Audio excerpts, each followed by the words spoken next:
Hi hello welcome to Eagle media works. స్థలాలు లేదా ఇల్లు కొని లేదా అమ్మినప్పుడు బ్రోకర్స్, బ్యాంక్స్ నమ్మకంగా మన పక్కనే ఉండే వాళ్ళు చేసే మోసాలు చాలామంది తెలియక మోసపోతూ ఉంటారు. వారి కోసం ఇది. ముందుగా బ్రోకర్స్ చేసే మోసాలు. బ్రోకర్స్ స్థలం కొనేటప్పుడు తప్పుడు వివరాలు ఇస్తారు. 100% వాళ్ళ మాటలు నమ్మవద్దు. సంపాదించిన చేతకాని వాళ్ళు ఇలాంటి తప్పుడు మాటలు చెప్పి సంపాదిస్తారు. 2% బ్రోకర్ కమిషన్ తీసుకుంటారు. బేరం మాట్లాడేటప్పుడు ఎక్కువ బ్రోకర్స్ వస్తారు. మనల్ని రెచ్చగొట్టి ఎక్కువ రేటుకి కొనే విధంగా చేస్తారు. నిజ యజమానిని తీసుకురాకుండా నకిలీ వాళ్ళని తీసుకొచ్చి బేరం చేస్తారు. ఆస్తి ఎవరి పేరు మీద ఉందో తెలుసుకోవాలి అంటే రిజిస్ట్రేషన్ ఆఫీస్లో ఈసీ తెస్తే తెలుస్తుంది. 300 రూపాయలు అవుతుంది ఈసీకి. కొనే ముందు ఒరిజినల్ సేల్ డీడ్లో ఉండే యజమాని ఫోటో చూడండి. అన్ని లింక్స్, డాక్యుమెంట్స్, హిస్టరీ చూడాలి. ఎట్టి పరిస్థితిలో సేల్ అగ్రిమెంట్ మినిమం 3 మంత్స్ ఉండేలా చూడండి. మీ దగ్గర డబ్బు ఉన్నా 3 మంత్స్ తక్కువ వేయవద్దు. ఈరోజు ఏం జరుగుతుందో తెలియదు.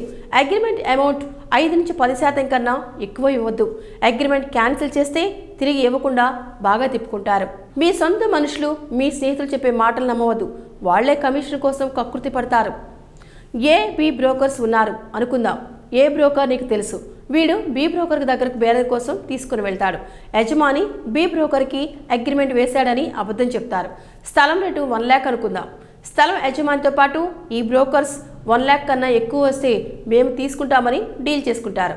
అప్పుడు బి బ్రోకర్ 1,10,000కి కొనేవారి దగ్గర బేరం కుదుర్చుకుంటాడు. ఎట్టి పరిస్థితిలో బేరం మాట్లాడేటప్పుడు నిజమైన యజమానితోనే మాట్లాడండి. ఈ బ్రోకర్స్ యజమాని బిజీగా ఉన్నాడు, వేరే దేశాల్లో ఉన్నాడు అని అబద్ధాలు చెప్తారు.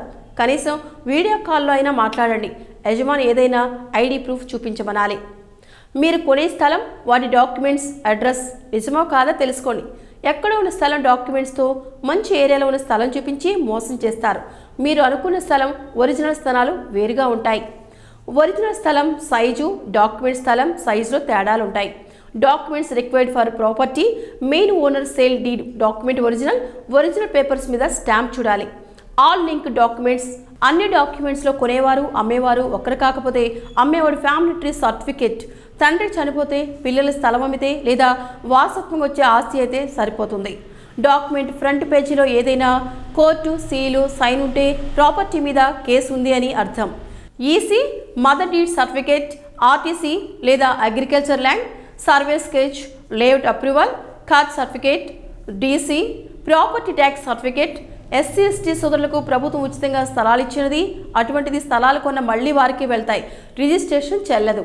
పేదవారికి ప్రభుత్వం ఉచితంగా స్థలాలు ఇచ్చింది. అటువంటి స్థలాలు కొనకూడదు. మనతో మంచిగా నటిస్తూ మనం అనుకునే మాటలని బ్రోకర్స్ చెప్తూ కమిషన్ తీసుకుంటారు. వాళ్లతో జాగ్రత్త.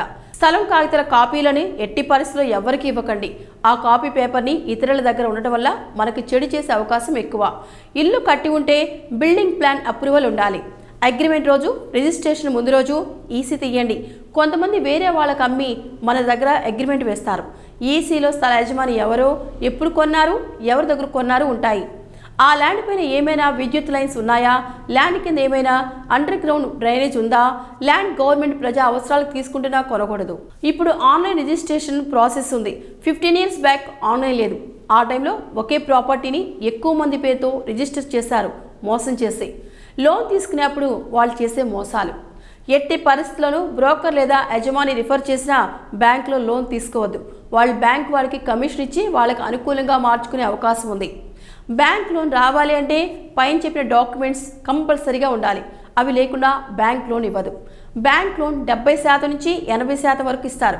అది కూడా మీరు రిజిస్ట్రేషన్ డాక్యుమెంట్లో చూపించిన ప్రాపర్టీ వాల్యూలో ప్రాపర్టీ గవర్నమెంట్ వాల్యూ 5 lakh అనుకోండి, యాక్చువల్ మార్కెట్ ప్రైస్ 30 lakhs అనుకోండి. మీకు లోన్ 15 lakh కావాలనుకోండి.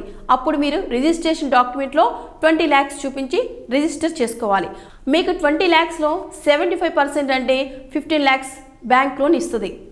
మీరు 20 lakhs రిజిస్ట్రేషన్ డాక్యుమెంట్లో చూపిస్తే మీకు రిజిస్ట్రేషన్ ఛార్జెస్ పెరుగుతాయి. స్థల యజమానికి ట్యాక్స్ పడుతుంది. ఇండెక్స్ బేస్డ్ ట్యాక్స్ యజమాని గవర్నమెంట్కి కట్టాలి. అందువల్ల యజమాని ఒప్పుకోడు. బ్యాంక్ లోన్ ఇచ్చేటప్పుడు ప్రాసెసింగ్ ఫీజు ఉంటుంది. మినిమం 10,000 నుంచి 1.5% లోన్ అమౌంట్లో ఇన్సూరెన్స్ తీసుకోవాలి. కొన్ని బ్యాంక్స్ 5% కన్నా ఎక్కువ ఇన్సూరెన్స్ ఛార్జ్ చేస్తాయి. మనకు తెలియకుండా ఎనేబుల్ చేస్తారు. మార్ట్గేజ్ రిజిస్ట్రేషన్ బదులు 0.3% వాల్యూలో రెవెన్యూ స్టాంప్ మీద లోన్ అగ్రిమెంట్ వేస్తే సరిపోతుంది. రిజిస్ట్రేషన్ అప్పుడు బ్యాంక్ ఏజెంట్ వచ్చి చెక్ యజమానికి ఇచ్చి అన్ని ఒరిజినల్ డాక్యుమెంట్స్ తీసుకొని పోతారు. అందువల్ల వాటి జిరాక్స్ తీసుకోండి. పైన చెప్పిన ప్రాసెస్ బ్యాంక్లో చేసేది. అవి అవసరం లేదు. మేము లోన్ ఇప్పిస్తాం, సేల్ అగ్రిమెంట్ వేసుకోండి అని బ్యాంక్ చెప్తాను. 1 వీక్లో లోన్ ప్రాసెస్ కంప్లీట్ అవుతుందని చెప్తారు.